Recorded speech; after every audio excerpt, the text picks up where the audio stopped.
Bismillahirrahmanirrahim. Assalamualaikum warahmatullahi wabarakatuh dan salam sejahtera kepada Encik Hasnul dan juga rakan-rakan yang dikasihi sekalian. Saya Nur Alia Adriana binti Abdul Rahman bersama-sama dengan Nur Amisha akan membentangkan tajuk kami iaitu Perkembangan Kerajaan Awal Temasek di Tanah Melayu. Antara isi kandungan pembentangan kami ialah mengenai pengenalan iaitu tentang asal-usul kewujudan Temasek, diikuti dengan ciri-ciri kerajaan Temasek dari segi pemerintahan, ekonomi, sosial, agama, bahasa dan juga perubahan ataupun kejatuhan Temasek.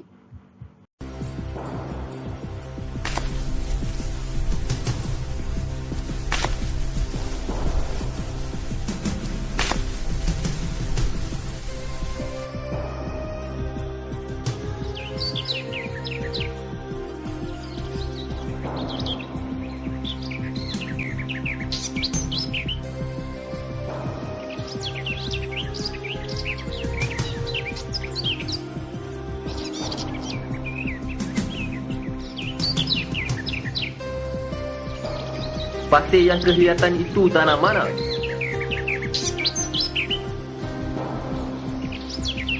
Itulah hujung tanah besar, Temasek namanya. Mari kita pergi ke sana. Mana titah tuanku?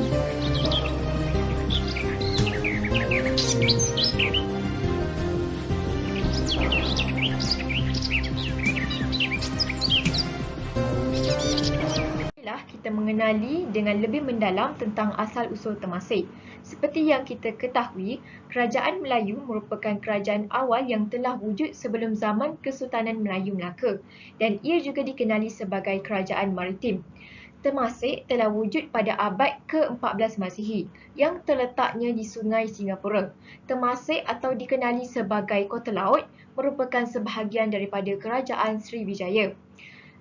Sekarang, ia juga lebih dikenali sebagai Singapura.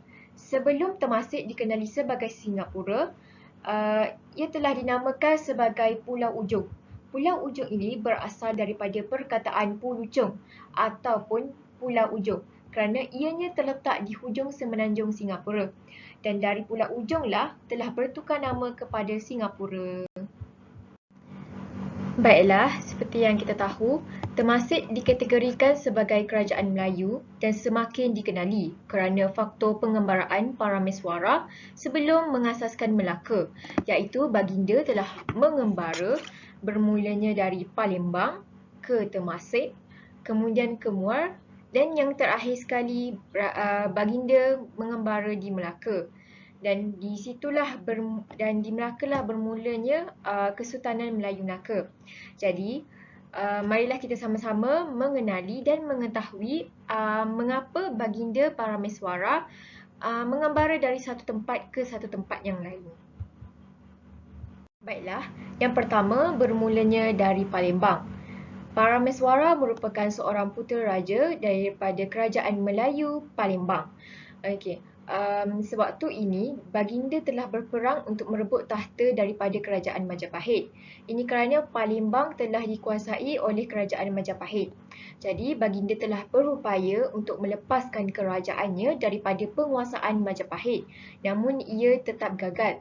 Jadi, baginda membuat keputusan untuk menyelamatkan diri bersama para pengikutnya berhijrah ke Temasek bagi mencari perlindungan. Ketibaan Parameswara ke Temasek telah mendapat sambutan yang baik daripada Raja Temagi, iaitu pemerintah Temasek ketika itu. Ketika baginda di sana, Parameswara berpendapat bahawa Temasek ni mampu berkembang menjadi sebuah negara yang maju ataupun sebuah kerajaan yang maju. Oleh sebab itu, disebabkan ketertarikan ataupun kedudukan strategik Temasek yang membuatkan Parameswara ni mahu menguasai Temasek dan mahu memerintah di sana. Jadi, apa yang baginda buat ialah baginda membunuh Temagi, iaitu pemerintah Temasek ketika itu untuk memerintah di Temasek. Setelah berjaya membunuh Temagi, maka Parameswara telah mendapat tahta untuk memerintah di Temasek. Namun ketika itu, kerajaan Siam sangat marah dengan tindakan Parameswara. Hal ini kerana Temasek merupakan negeri naungan Siam. Oleh sebab itu, kerajaan Siam sangat marah dengan tindakan Parameswara dan kerajaan Siam membuat keputusan untuk menyerang dan mengusir Parameswara serta para pengikutnya keluar dari Temasek. Oleh sebab itu, Parameswara akur dengan keputusan tersebut dan bersama-sama dengan pengikutnya berundur ke Muar.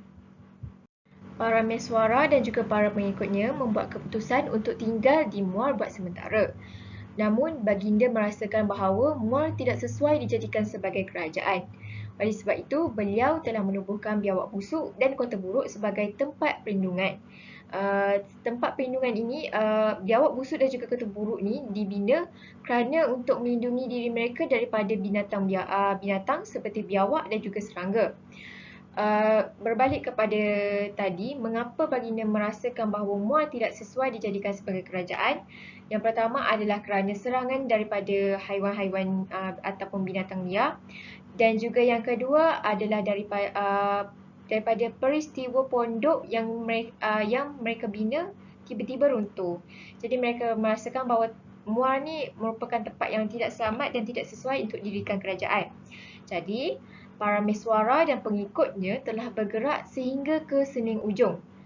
Kemudian baginda meletakkan seorang menteri untuk menjadi pemerintah di situ dan meneruskan perjalanan baginda bersama para pengikutnya ke utara sehinggalah mereka tiba di Bertam. Setelah bertolak dari Muar, Parameswara telah tiba di Sungai Bertam. Ketika itu telah wujudnya penempatan, maka Parameswara sangat kagum melihat suasana penempatan di sana dan mendapati bahawa kawasan tersebut sesuai untuk didirikan sebuah kerajaan. Dan baginda menamakan kawasan tersebut sebagai Melaka berdasarkan nama pokok. Untuk peristiwa nama pokok ni, ia berlaku ketika Parameswara dan para pengikutnya sedang berehat selepas berburu. Parameswara sedang berehat di bawah sepohon pokok. Dan ketika itu, Parameswara melihat anjing pemburuannya telah ditendang oleh seekor pelanduk putih sehingga terjatuh ke dalam sungai. Hal ini menyebabkan baginda berasa kagum melihat keberanian dan kekuatan pelanduk putih tersebut dan menganggap bahawa ianya sebagai salah satu petanda yang baik dan tempat yang sangat bertuah. Jadi, baginda menanyakan kepada para pengikutnya nama pokok yang baginda sedang berehat dan para pengikutnya mengatakan bahawa nama pokok tersebut adalah Melaka. Maka beliau mengisytiharkan tempat itu sebagai Melaka dan dijadikan sebagai naungan baginda yang menjadi pengasas kepada Kesultanan Melayu Melaka. Baiklah, seterusnya kita akan pergi kepada ciri-ciri kerajaan Temasek. Okey, di sini kita akan mengenali dengan lebih lanjut dan lebih mendalam tentang ciri-ciri kerajaan Temasek yang ada ketika ini. Baiklah, yang pertama, ciri-ciri kerajaan Temasek yang pertama adalah melalui pemerintahan. Melalui pemerintahan, menurut Abdul Kadir Munshi pernah menyatakan bahawa terdapat satu batu bersurat yang mempunyai ukiran tulisan yang tidak dikenali. Namun, ianya kabur. Ia menunjukkan bahawa telah wujudnya satu pusat pentadbiran sebelum ketibaan pihak British. Namun, ketika itu batu bersurat telah dimusnahkan selepas ketibaan Inggeris oleh seorang jurutera Inggeris. Hal ini bermaksud telah membuktikan bahawa di Temasek telah mempunyai satu pentadbiran ataupun diperintah oleh Raja-Raja Melayu ketika itu. Terdapat 5 orang Raja-Raja Melayu bukan Islam yang pernah memerintah di kerajaan Temasek. Antaranya ialah Sang Nila atau dikenali sebagai Seri Tribuana, kemudian Paduka Seri Pikramawira, diikuti dengan Seri Rana Wirakerma, dan kemudian Paduka Seri Maharaja, dan raja yang terakhir ialah Raja Iskandar Shah atau dikenali sebagai Parameswara. Baiklah, Sang Nila atau dikenali sebagai Seri Tribuana merupakan pengasas kepada kerajaan Temasek. Baginda juga merupakan seorang putera dari Palembang. Baginda telah mengadakan istiadat peraturan diraja dengan menggunakan cara Hindu, iaitu menggunakan bahasa Sanskrit dalam pemerintahan baginda. Kemudian, baginda jugalah telah menukarkan nama Temasek kepada Singapura. Okey, bagaimana Singapura ini terbentuk atau wujudnya namanya? Okey, Singapura ni wujud ketika Sang Nila sedang berburu di hutan dan baginda ternampak seekor haiwan yang tidak pernah dilihat oleh baginda. Oleh sebab itu, baginda merasakan bahawa ianya sebagai salah satu tuah atau petanda baik. Jadi, baginda mengambil nama Singapura ini berdasarkan perkataan dalam bahasa Sanskrit, iaitu Simha yang bermaksud singa dan juga Pura yang bermaksud kota. Maka dari situlah wujudnya nama Singapura. Kemudian diikuti dengan Raja Melayu iaitu Paduka Seri Pikramawira. Beliau telah mewujudkan orang besar 4, iaitu yang terdiri daripada bendahara, timbalan, penghulu bendahari dan ketua angkatan perang bagi melicinkan pentadbiran baginda.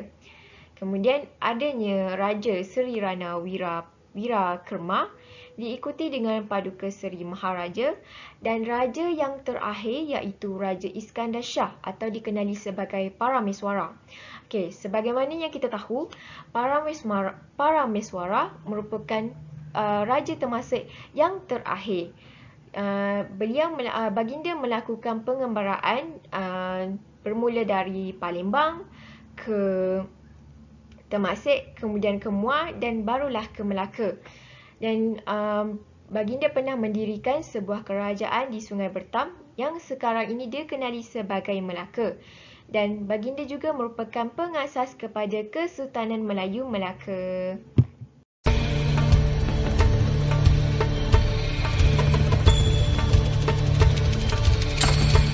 Lihat, ia sedang merenung tepat mata beta. Binatang apa itu? Tuanku, ada patik mendengar dahulu kala singa yang demikian sifatnya. Singa?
Singapura.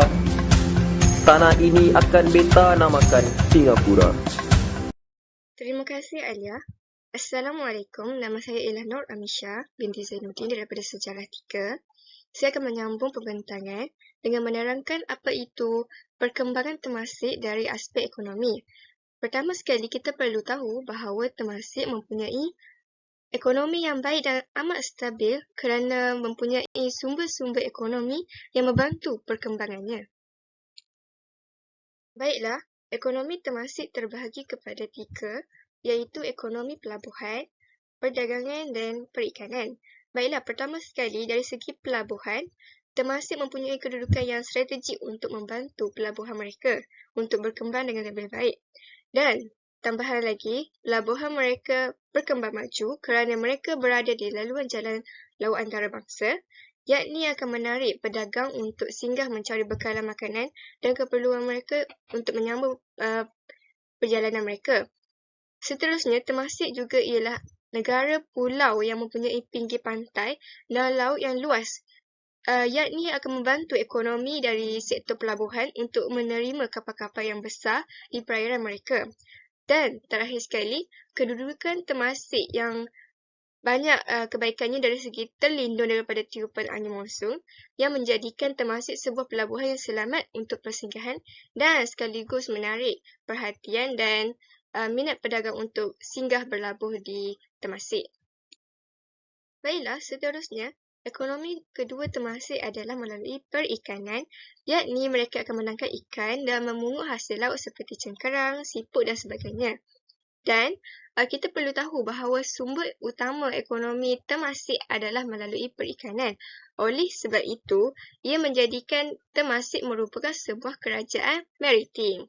Baiklah, perikanan Temasek adalah baik dan stabil kerana mereka dibantu oleh faktor bentuk muka bumi dan geografi Temasek yang merupakan sebuah pulau, yakni dikelilingi oleh laut yang kaya dengan sumber protein untuk menjadikan sumber pendapatan bagi penduduk Temasek.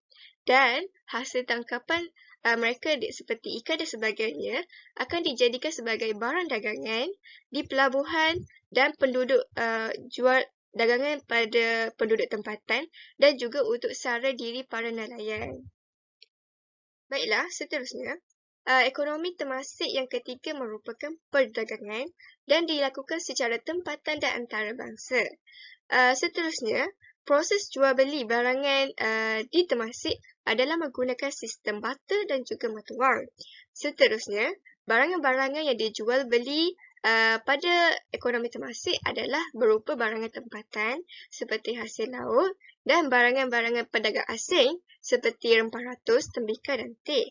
Seterusnya, skala perdagangan yang dilakukan pada ekonomi Temasek adalah secara kecil-kecilan yang berlaku antara penduduk tempatan dan penduduk tempatan sahaja. Dan skala besar-besaran dilakukan di pelabuhan antara penduduk tempatan dan pedagang asing. Seterusnya, perkembangan Temasek dari aspek sosial, iaitu dari segi agama, bahasa, struktur organisasi masyarakat dan hubungan antarabangsa. Keempat-empat aspek sosial tersebut telah dibantu oleh faktor-faktor yang membantu perkembangan mereka. Baiklah, aspek sosial yang pertama ialah agama. Agama majoriti di Temasek pada awal kedatangan para miswara di Temasek adalah agama Hindu kerana penduduk mengikut agama yang dianuti oleh raja mereka, yakni para miswara yang berasal menganuti agama Hindu. Namun begitu, selepas kedatangan Islam di Temasek melalui pedagang-pedagang Arab dan para miswara telah memeluk agama Islam, yakni akan menyebabkan rakyat turut mengikuti pemimpin mereka dengan mengamalkan agama Tauhid. Kita boleh lihat bahawa Hindu adalah berasal daripada para miswara yang lahir di Palembang dan kerajaan Palembang menganuti agama Hindu. Oleh itu, apabila para miswara datang ke Temasek, para miswara bertindak menyebarkan agama Hindu di Temasek menggunakan pengaruhnya sebagai raja. Manakala apabila Islam datang, Islam telah disebarkan dengan dakwah semasa berdagang, iaitu perdagangan dan pelabuhan Temasek yang maju telah menarik pedagang-pedagang Islam dari Arab. Oleh itu, pedagang Islam telah menyebarkan agama Islam kepada penduduk Temasek dan juga para miswara, serta mereka ada di kalangan mereka yang berkahwin dengan penduduk tempatan yang menyebabkan penyebaran Islam semakin meluas di Temasek. Seterusnya, Aspek sosial yang kedua adalah bahasa, iaitu perkembangan bahasa pengantar di Temasek telah berkembang dari penggunaan bahasa Sanskrit kepada bahasa Melayu. Hal ini kerana Temasek menggunakan bahasa Sanskrit pada awalnya kerana pemerintahan Parameswara yang menggunakan bahasa Sanskrit kerana latar belakang Parameswara yang beragama Hindu. Namun begitu, bahasa Sanskrit telah digantikan dengan penggunaan bahasa Melayu kerana kemajuan pelabuhan telah menghimpunkan penggunaan pelbagai bahasa di Temasek sehingga bahasa Melayu telah menggunakan pelbagai kata pinjaman dari bahasa-bahasa tersebut dan bahasa Melayu telah menjadi bahasa lingua franca di Temasek dan digunakan secara meluas. Antara contoh-contoh bahasa Sanskrit dan bahasa Melayu adalah contohnya bahasa Sanskrit menggunakan duhka, manakala bahasa Melayu menggunakan duka. Seterusnya saudara, manakala Sanskrit menyebutnya sebagai saudara. Dan akhir sekali bahasa Sanskrit mengatakan syurga itu svarga dan bahasa Melayu menyebutnya sebagai syurga. Hal ini kerana bahasa Melayu menggunakan pinjaman-pinjaman dari segi bahasa-bahasa lain seperti Sanskrit dan sebagainya. Dari perspektif yang lain pula, aspek sosial yang ketiga adalah struktur organisasi masyarakat. Struktur organisasi masyarakat merupakan hierarki yang disusun mengikut pangkat masyarakat di sebuah badan organisasi. Baiklah, struktur organisasi masyarakat tradisional di Temasek mempunyai perkembangan apabila wujudnya faktor-faktor perubahan dari segi agama dan cara pemerintahan pemimpin. Hal ini kita dapat lihat dalam hierarki. Pada awalnya, hierarki pertama diketuai oleh raja, diikuti oleh pembesar pendeta, rakyat biasa, pedagang dan akhirnya ialah hamba. Hierarki tersebut berlaku apabila pemerintahnya adalah beragama Hindu dan ianya berkembang dan berubah apabila pemerintahnya beragama Islam, yakni yang meletakkan hierarki sultan pada kedudukan pertama diikuti oleh pembesar, ulama istana, rakyat biasa, pedagang dan akhirnya diakhiri oleh hamba. Baiklah, aspek sosial yang keempat adalah perkembangan dari segi hubungan antarabangsa. Oleh kerana Temasek mempunyai pelabuhan dan perdagangan yang bertaraf antarabangsa, maka terdapat ramai pedagang dan negara-negara lain yang telah menjalinkan hubungan baik dengan Temasek. Dan antara pedagang-pedagang yang telah melakukan hubungan baik dengan Temasek adalah berasal daripada negara-negara serantau seperti India dan China dan juga daripada pedagang-pedagang dari negara barat. Baiklah, antara kepentingan perkembangan hubungan antarabangsa di Temasek adalah mereka dapat bertukar-tukar barangan dagangan yang tidak dapat didapati dalam negara seperti tembikar dan sebagainya. Dan seterusnya, pedagang dapat mencari bekalan keperluan, manakala Temasek dapat menjual hasil perikanan dan dagangan tempatan. Hubungan antarabangsa ini memberi kepentingan untuk bertukar-tukar hasil dagangan dari segi ekonomi dan mengembangkan ekonomi mereka.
The ceramics we're getting from Shipwreck 1, there's quite a wide range, but predominantly it's Longchuan greenware.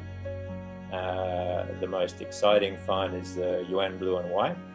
And as far as we know, this is the largest cargo of Yuan blue and white on any shipwreck or documented shipwreck so far discovered.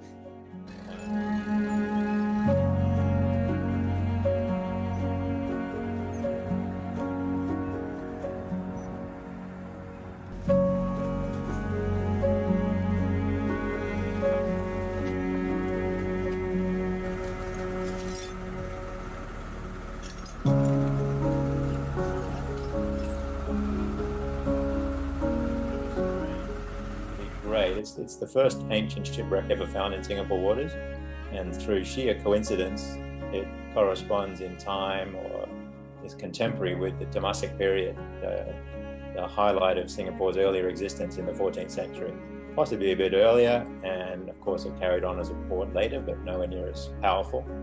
And so we have that wreck that's exactly the same period. There's ceramics from the wreck and from the terrestrial sites in Singapore, which are virtually identical. And I strongly suspect that the ship intended to trade in Temasek, early Singapore. So it's a great parallel.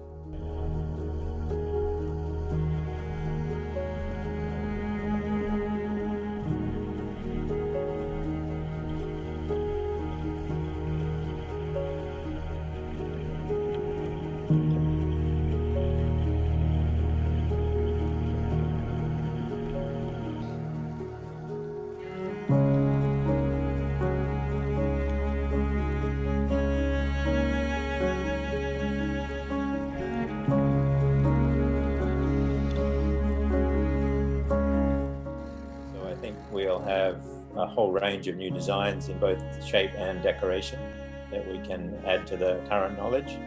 But we'll also add a lot, I think, just in terms of what type of shipments were coming out. This ship obviously came directly down from China. It was in the northeast monsoon, so she wrecked before she had a chance to trade and distribute the wares and change cargoes. So we have a very good idea of exactly what was coming down before that distribution.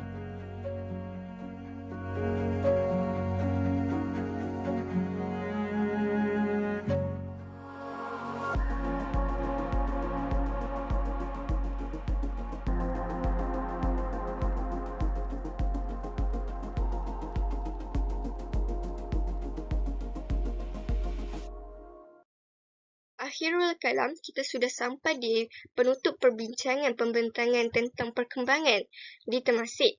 Oleh itu, saya ingin merumuskan perkembangan di Temasek. Dalam justifikasinya, Temasek telah melalui perkembangan yang meluas dari aspek politik, ekonomi dan sosial yang telah disebabkan dan disokong oleh faktor-faktor yang telah berlaku di sekeliling pemerintah khususnya, dan sifat geografi Temasek sendiri yang telah membantu dari segi ekonomi dan sebagainya. Oleh itu, sekian sahaja daripada kumpulan kami.